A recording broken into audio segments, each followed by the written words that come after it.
Abril é o mês de conscientização sobre o autismo e a campanha de 2024 está como tema Valorize as capacidades e respeite os limites.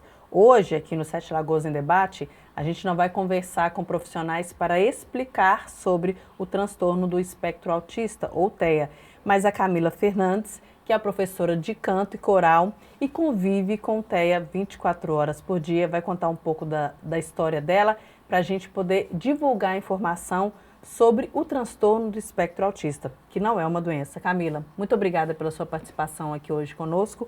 Eu queria que você falasse um pouco sobre o TEA na sua vida, primeiramente como foi reconhecer esse diagnóstico e a partir daí a gente vai conversando um pouco mais sobre tudo que envolve o seu trabalho na escola, a sua vida e não necessariamente o autismo. Boa tarde, eu também agradeço o convite e boa tarde a todos que estão assistindo. O espectro é muito amplo e talvez por causa disso a dificuldade de identificar, e no meu caso não foi diferente. Uhum.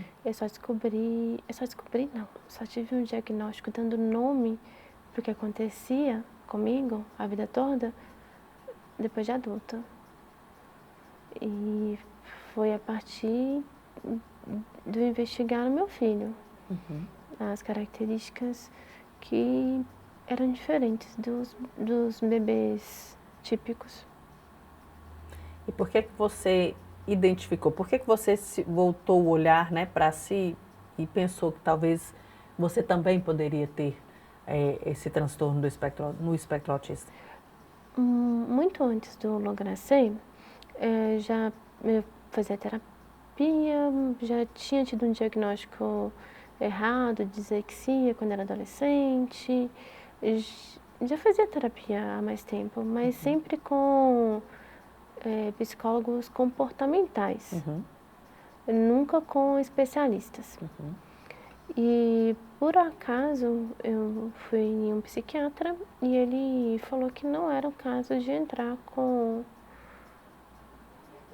um antidepressivo, porque ele não via o quadro de necessidade. Ele perguntou se havia alguma pessoa autista na família e falou que me indicava um terapeuta ocupacional e um neuropsicólogo para fazer um teste neuropsicológico antes. Sim. Eu comentei isso com algumas pessoas da minha família, mas as pessoas falaram, não, de jeito nenhum, nada a ver, esse médico é doido, nossa, não tem nada a ver.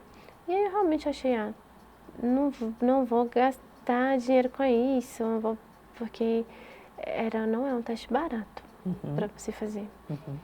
O teste neuropsicológico não é um teste acessível para todo mundo, não. Eu ficava assim, não vou fazer, não tem porquê. Quando meu filho nasceu, aí eu percebia que ele era diferente. Primeiro que ele foi um bebê que não dava trabalho nenhum, era a mesma coisa de cuidar de um brinquedo. Ele dormia a noite toda, ele não chorava nunca. Nossa, eu lembro que eu escutei ele chorando quando ele nasceu, ele ficou no respirador, para ajudar a respirar, não ficou comigo. E ele chorou muito, muito, muito. Depois disso, só muitos meses depois, quando ele já estava quase andando, eu escutei ele chorando de novo. Ele não chorava nunca. E as pessoas falavam assim, não, vocês estão com uma cara boa, nem parece que tem bebê em casa. Então ele era um bebê muito tranquilinho. Depois, quando já estava naquela fase, ele andou muito cedo, andou rápido, começou a falar, papai, mamãe, dá, água. Depois ele foi parando de falar tudo. Não falava mais as palavras e a gente achava que era falta de incentivo, porque querendo ou não, com outra criança, eu não tinha o mesmo tempo que eu tinha para lá, não ficava o dia inteiro dando estímulo. Mas aí estimulava e ele não fazia as coisas. Mas ele brincava, só que não brincava, eles compravam aqueles brinquedos que todo mundo compra, aqueles que tem uma girafinha e passa o quadradinho, dá a volta, aquele de pedagógicos, isso, as argolinhas. Ele não fazia se interessava. não, nada. Ele olhava, mexia um pouco, mas não fazia nada. Aí você fazia igual e ele não não tentava fazer igual, não fazia a mesma coisa. Não brincava do mesmo jeito. Aí quando ele já começou a andar, ele tinha 1 ano, ele já estava, não, com ele já estava andando já, mas ele já estava mais, ele estava para deixar ele sozinho, porque ele andava melhor. Aí ele não brincava com nada, não brincava. E tinha minha amiga que levava minha filha para a escola, e nós tivemos eu tive o Logan e ela teve o João quase no mesmo tempo. E aí ela me contava, o João faz isso, aí eu falava, o Logan também. Ela falou, o Logan também faz isso? Aí eu falava, sim, ele faz esses barulhinhos. O Logan fica fazendo isso? Eu falava, sim, faz. Tá tudo bem, o Logan também faz. Então eu falava assim. Ela falou assim, mas minha outra filha não fazia. Eu falava assim, a Lara também não, mas é diferente e tal. E achava que estava tudo bem. Quando ela falou de autismo, e aí já tinha tido aquela história do meu antes, sabe? Do diagnóstico, tinha falado. Aí me veio uma coisa e eu falei assim, Luana, então vai. Se falou que, então você está achando que é autismo, então vai. Porque aí eu falei com ela, olha, porque eu cheguei no psiquiatra e contei a história para ela e me falou, e eu sinceramente não achei que fosse, mas agora que você está falando que tem a suspeita no João, então vai, investiga mesmo, porque aí agora faz sentido.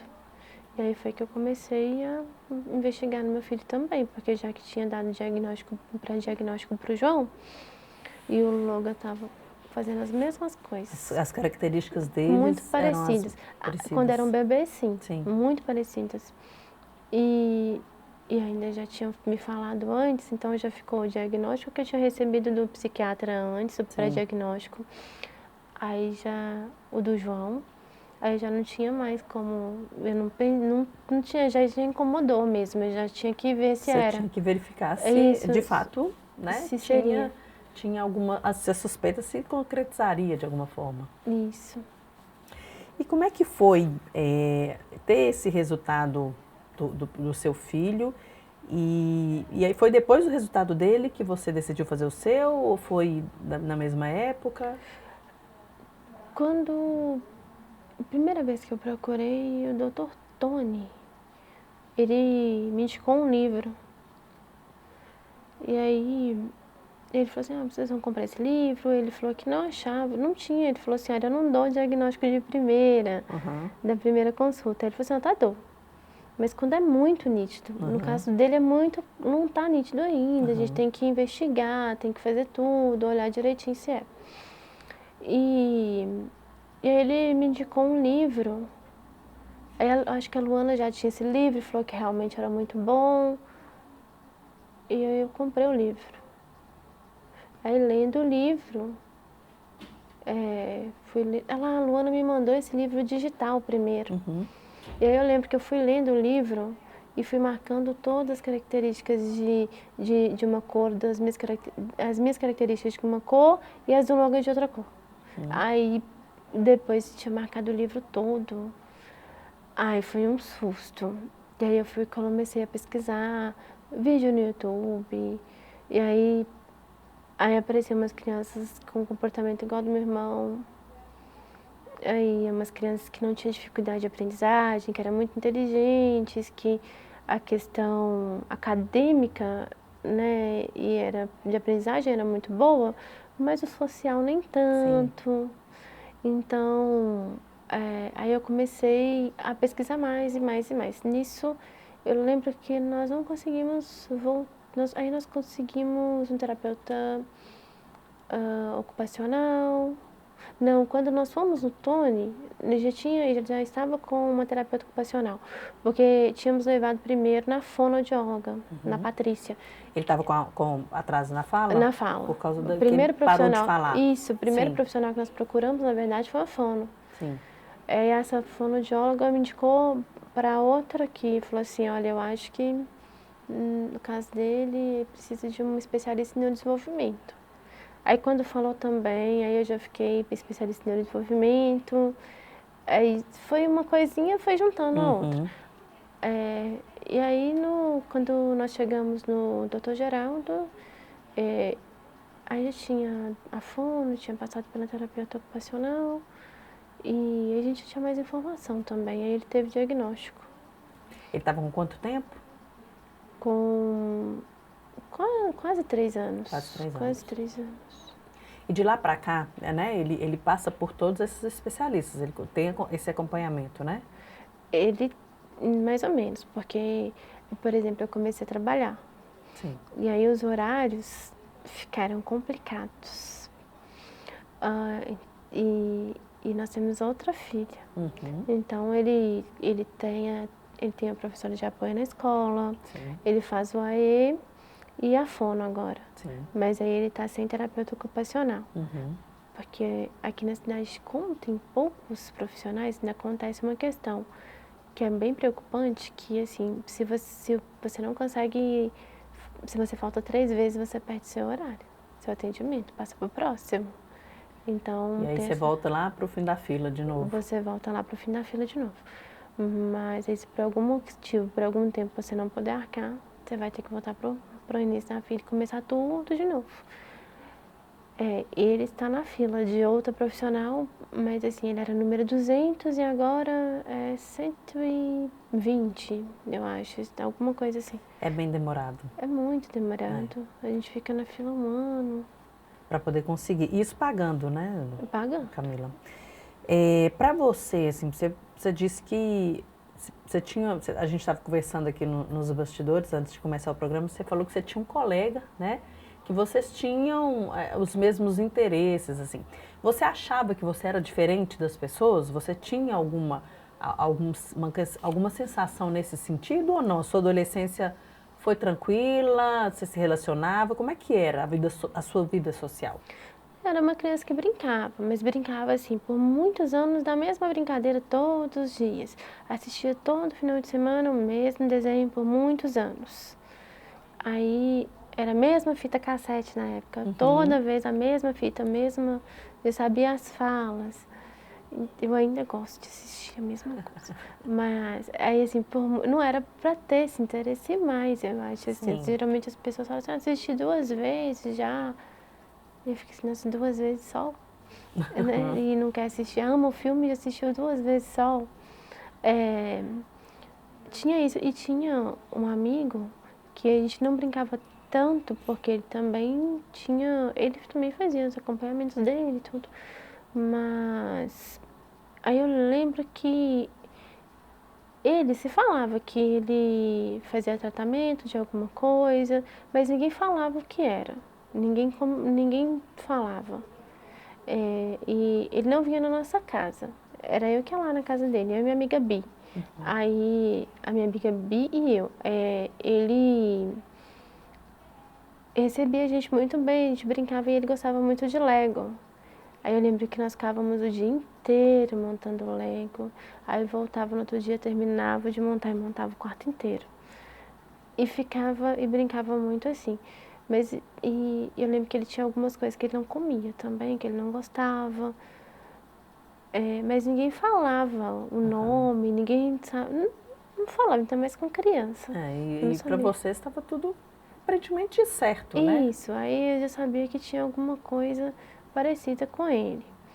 Aí quando falava assim que ele fazia tratamento, por exemplo, às vezes, tipo, cadê o Lucas? O Lucas não veio, hoje tinha consulta. Aí todo dia tinha consulta, hoje ele tinha terapia, hoje ele estava em tal lugar, ele foi fazer um exame de não sei o quê. Aí eu ficava tipo, será que eu também preciso de tratamento igual o Lucas? Porque todo dia ele está fazendo alguma coisa. E tem umas coisas parecidas, só que tem uma outra questão também, o Lucas é menino. Então é diferente, não só porque é diferente em todo mundo, porque cada pessoa, igual no meu filho, é diferente de mim. Só que não só por esse motivo é diferente, mas em menino acaba sendo mais estereotipado também. Então muitas meninas acabam sem diagnóstico, porque não é tão... É mais fácil identificar no homem. E na verdade não sei nem se é porque é mais fácil, porque por exemplo, o meu diagnóstico é dado com base no que eu me pareço com um menino, com um homem. Agora que estão começando os estudos para os tratamentos em meninas. Tipo assim, está iniciando isso agora. Agora se sabe que é menos estereotipado, então assim, é tudo muito novo. Mas aí o meu diagnóstico é com base nisso, Sim. é dado com base, eu me pareço com um homem, com um menino, com o que acontece neles, não tenho... Então também isso é muito frustrante, porque é como se, de toda forma, não estão querendo... Algo voltado para você, né? Sim. Você está utilizando de uma técnica que não é específica, né, para você. Isso. Questão de desafio, Camila, quais foram os seus maiores desafios, assim, antes e depois? Depois, talvez você conseguisse entender daqueles desafios, né? Mas houve muita diferença antes, na sua adolescência? O que você achava mais difícil? Ou você não entendia como era com as outras pessoas? Você se lembra de algum fato nesse sentido? Por acaso, hoje, eu encontrei com a minha tia Preta, o nome dela é Teresa, às vezes a gente chama de tia Preta, aqui, nos corredores. E eu nem sabia que ela trabalhava aqui, e ela falou assim, tem um tempo já que eu trabalho. Aí eu contei pra ela falou assim, eu falei com ela que eu tinha tido o diagnóstico. Ela falou assim, então era por isso que você desmaiava do nada e não comia nada. Então, assim, foi interessante ela ter falado, ela falou assim, e ela ainda falou assim, porque eu lembro que seu irmão tomava Gardenal, porque tinha umas coisas, ela perguntou. Então, assim, é engraçado que ninguém percebeu, mas percebia. Sim, alguma coisa não estava Alguma coisa, encaixando. igual ela lembrou disso. Sim. Quando eu falei, ela lembrou disso automaticamente. Então, assim, eu acho que as pessoas percebiam, mas falavam assim, não, mas tá tão ok para outras coisas, tá tão bem para outras coisas, que não deve ser nada. Às vezes fica assim, mas também não tinha nome, não se falava o que era. Era muito Mas você complicado. se sentia diferente, assim? Você achava que tinha alguma coisa diferente? Me sinto a vida toda. Sabia que não era igual às outras pessoas, sim, o tempo todo. E ainda tinha a questão de ter que ser igual, porque ainda tem que ser igual. Não mudou. Esses dias eu falei nessa mesma palestra que eu assisti em uma faculdade aqui, que não existe inclusão. Inclusão, ela não existe. Estamos falando de autismo, eu estou aqui falando de autismo, essa conversa está acontecendo, isso é muito bom. Está acontecendo o diálogo. A inclusão não existe. Eu já escutei, eu ainda escuto falas capacitistas de profissionais que deveriam estar para acolher. E a sensação, acho que eu cheguei a comentar, né, do cordão. Sim, eu queria que você falasse isso, porque foi uma fala muito forte, assim, porque a gente imagina que o cordão, né, eu queria que você levantasse para as pessoas verem, é um cordão colorido, tem os girassóis, ele é justamente para identificar. E você falou um pouco sobre essa identificação, o que é para você que tem o transtorno, o que é usar esse cordão? Para mim, eu brinco, falo isso de uma maneira assim, mas é porque realmente para mim ele é uma coleira da invisibilidade. É essa sensação, a sensação de quando eu uso isso, ninguém me enxerga mais. É só o Teia. Nessa mesma palestra eu ainda comentei sobre isso, falei que eu posso ser o tempo todo mediana, não tem problema nenhum se eu tivesse isso. Mas a partir do momento que eu uso esse colar, não basta mais ser eficaz, eu tenho que ser eficiente o tempo todo. Não é admitido qualquer erro, porque aí é porque eu estou no espectro, é porque eu sou autista, não é porque eu tenho limitação igual qualquer outra pessoa. Não são as mesmas. Mas eu já escutei nessa palestra, inclusive quando eu falei que não existia inclusão, profissionais da educação e outros mais começaram a falar que existe sim.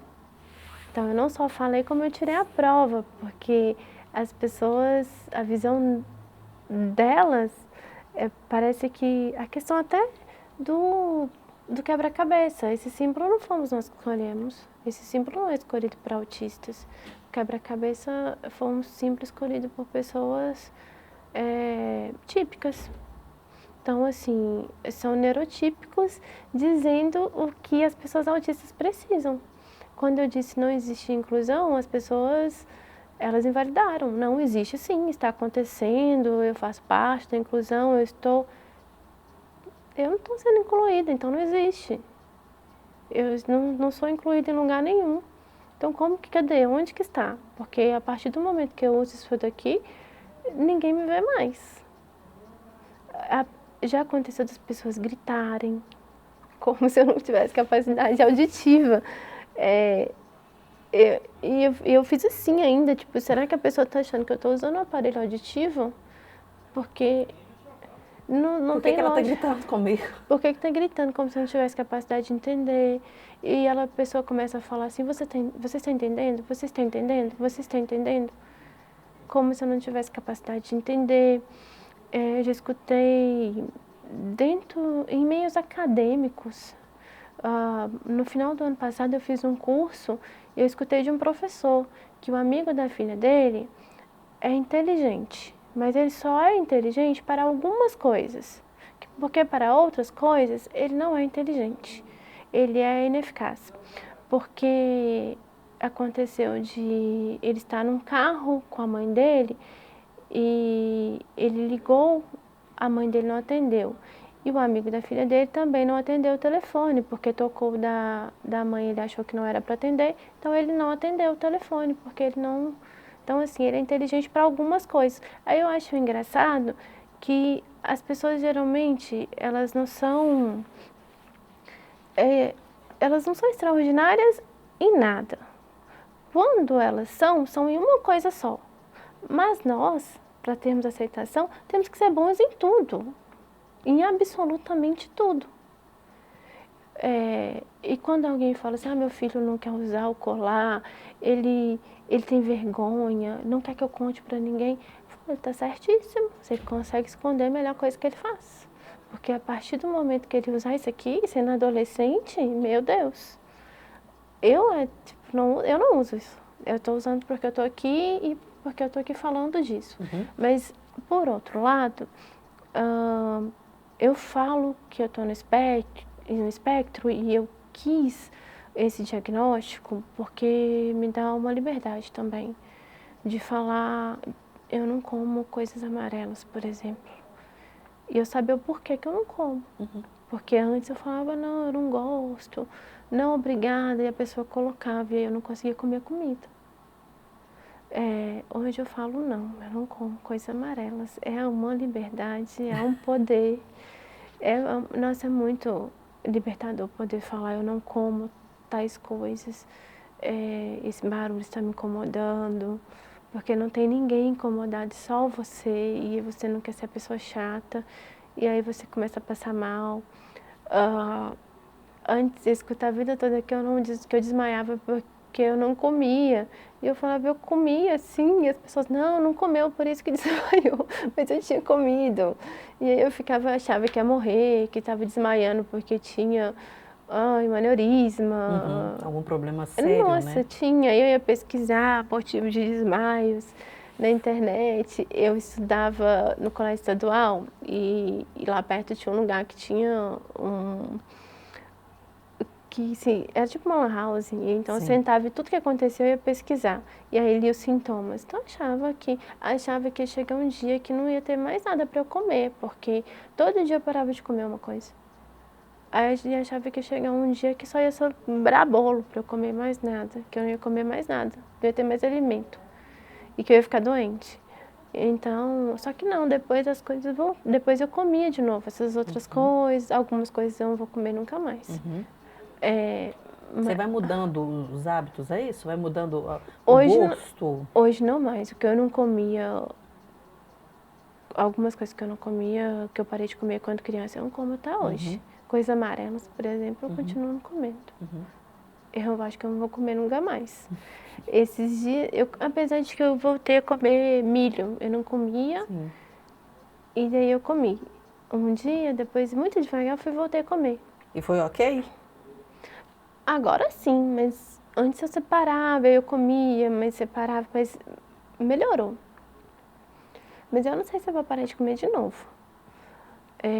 Porque muda, mas te dá uma liberdade, o diagnóstico te dá o entendimento de por que que essas coisas acontecem, porque você sabe o que acontece, sabe que é diferente, sabe que tá uma irritabilidade que não tá normal, a roupa, que você vestiu a roupa ontem, e aí depois a roupa você não consegue vestir mais, tá te incomodando, não consegue vestir nada. Eu lembro que eu demorava muito tempo para conseguir me vestir, não conseguia me arrumar com ninguém em casa, meus pais, todo mundo saía, aí depois me buscava. Eu Você tinha que tinha ficar que estar, sozinha. não ter ninguém em casa para você se arrumar. Tinha que ficar sozinha. Não tinha ninguém, eu não conseguia. Aí eles iam e depois me buscavam. Era tudo muito difícil. Não era nada, não tinha praticidade para nada. E era desgastante, o descontrole emocional. Então, assim, hoje o meu nível de suporte é um, mas provavelmente já não foi, porque tinha questões cognitivas, de aprendizagem, a questão sensorial era muito gritante, mas era absurda. Então isso melhorou? Melhorou, mas Sim. foi com o tempo. E eu não fiz terapia, porque Sim. não tinha informação na época. Mas eu fiz curso de modelo, de teatro, coral, Isso você cantava no acha que coral. ajudou a você a, vamos dizer assim, a entrar mais dentro dos padrões, né? A gente fala assim, porque não tem... O teatro salvou minha vida. É, O teatro me deu vida social. tá emocionada. Camila, é muito bacana você falar isso tudo aqui, porque a gente não tem a menor noção do que acontece, né? É muito difícil para a gente saber lidar da melhor forma, porque eu acho que ninguém conhece de fato o que ocorre, né? Isso. Ai, desculpa. Não, você fica à vontade, porque que bom que você está se emocionando, é porque você tá vindo do coração, tá falando das coisas que precisam ser ditas. E precisam ser ditas porque a gente tem que incluir, de fato, né? A gente precisa aprender a incluir. Você está falando que não tem inclusão, e eu acredito totalmente nas suas palavras, porque algumas experiências que eu já vi, já observei de longe, já estive mais próximo, a gente consegue ver que a inclusão, ela até se tenta fazer, mas ainda não está o ideal. A gente consegue perceber isso de fora, de acordo com algumas reações que a gente vê das pessoas que deveriam estar sendo incluídas, né? E aí eu queria que você falasse um pouquinho, a gente já está finalizando, mas eu queria que você falasse um pouquinho sobre como que, na sua visão, como que nós poderíamos ajudar, né, nesse processo. Como você disse, o teatro te salvou. Como que a gente pode ajudar a fazer com que os portadores do TEA se sintam melhores? Escutando, que eu acho que essa inclusão ela vem através da escuta. As pessoas que mais vão saber o que elas precisam das crianças são as mães das crianças atípicas. As mães às vezes são convidadas, elas estão presentes nos eventos, são chamadas, mas elas são ouvidas. Elas sabem o que acontece com os filhos delas. Ninguém vai poder ensinar melhor para uma professora de apoio, para uma cuidadora, do que a mãe dessa criança que fazer com ela um momento de crise. Sim. Porque é ela que está lá. É ela que tem a percepção do ambiente,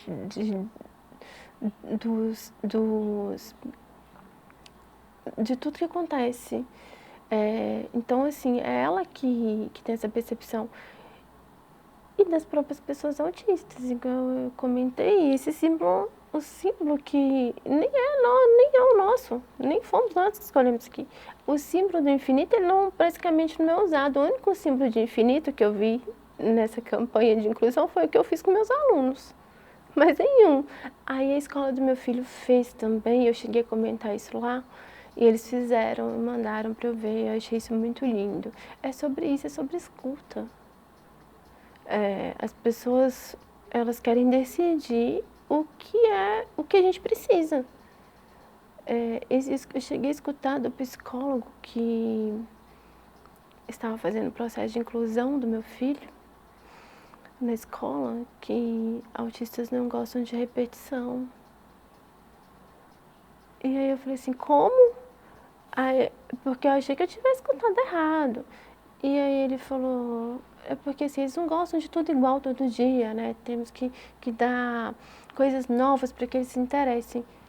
Eu falei com ele assim, desculpa, mas não tem nada que eu goste mais que repetição. É muito antes, pelo contrário, né? Quanto mais igual for todos os dias, quanto mais tiver rotina, melhor. E ele falou assim, entendi. Então, para você ver, a gente também está aprendendo. Mas é a pessoa que deveria estar capacitada. Sim. Então, as pessoas não têm qualificação, não têm a capacitação que seria necessária. E muitas vezes os pais suspeitam e levam num psicólogo, que é o que eles podem pagar. Eles não vão ter o diagnóstico porque eles não são capacitados. Tem que ser um especialista em neurodesenvolvimento. Toda vez que eu falo assim, ela vai no psicólogo, eu falo, não adianta, tem que ser um especialista em neurodesenvolvimento. E tem crianças tendo atendimento no CAPS, que também não é O ideal, não né? é o ideal. Não existe, tipo, as pessoas não têm o atendimento que precisam. Tem criança com diagnóstico errado, tem criança com diagnóstico só de TEA, mas tem outras questões que precisariam, e aí passa despercebido, porque o espectro, o autismo nela, tem características bem visíveis, mas aí às vezes as outras questões que são, às vezes TDAH, TOD, não é tão visível, e isso acaba atrapalhando o desenvolvimento dessa criança. Mesmo como profissional, percebe o autismo porque é o que ele tem capacidade, e não está sendo um especialista que está tratando, outras questões que às vezes eu também não estou percebendo ali, às vezes eu estou na sala com um aluno e tem umas coisas que estão muito nítidas, mas estão nítidas porque faz parte da minha realidade. Outras questões lá não estão nítidas porque eu não estou capacitada. Sim. Não é a minha especialidade, não é a minha realidade. São multiprofissionais ali que vão conseguir Isso, fazer então um assim, a triagem, né, ela tinha que ser feita por profissionais especialistas. E é muito difícil, porque nem pagando a gente está conseguindo. Você tem que ficar na fila muito tempo para poder conseguir um profissional, para poder pagar. Aí imagina quem não pode, quem não tem como. A população vulnerável, ela não tem inclusão zero, nem sabe o que é isso. Vai passar longe. Não. Nem nunca vão descobrir o que tem. Não, a gente percebe que não existe inclusão porque a gente está estudando sobre ela e vendo como que se faz acontecer, e aí eu percebo que não existe. Mas a população vulnerável, ela não está sendo incluída, ela não está sendo atendida, e pior, ela não sabe disso. Então ela não vai buscar o atendimento porque ela não sabe o que está acontecendo. Então, assim, é desesperador. E aí, quando eu falo em um lugar que é para receber isso, que não existe inclusão, as pessoas invalidam, porque eu não estou apta a falar. Mas só que eu estou vivendo. Você é a mais apta para falar disso. Camila, eu poderia ficar 1 hora aqui conversando com você. Além de você ser uma pessoa muito inteligente, muito clara, né, nas suas colocações, a gente precisa aprender muito sobre como lidar, o que é esse transtorno, né, como ele se dá, as diversas faces, como ele se apresenta tão diferentemente nas pessoas. Eu quero agradecer muito sua presença aqui, foi muito enriquecedor para nós, eu tenho certeza para quem está assistindo também. Foi uma aula para os profissionais que estão trabalhando com isso, que precisam trabalhar e que se propõem a trabalhar. Muito obrigada, viu, por você vir aqui hoje e poder bater esse papo conosco aqui. Eu também agradeço a todos que assistiram, espero que mais pessoas procurem ajuda, que aconteça uma inclusão, que comece a acontecer uma inclusão com base em escuta, e não em tomada de decisão a partir de terceiros, porque as pessoas no espectro precisam ser envolvidas. É isso, é exatamente isso. As pessoas precisam ser envolvidas. A escuta é o caminho para todas as formas da gente poder desenvolver a sociedade. Eu também acredito nisso, Camila. Muito obrigada. E o Sete Lagoas em Debate fica por aqui. A gente termina com essa entrevista linda. Espero que tenha sido muito esclarecedor para muitas pessoas, que para mim foi um divisor de águas, viu, Camila? Muito obrigada. Então a gente fica por aqui. Obrigada a você pelo carinho da sua audiência. A gente volta numa próxima oportunidade. Até lá.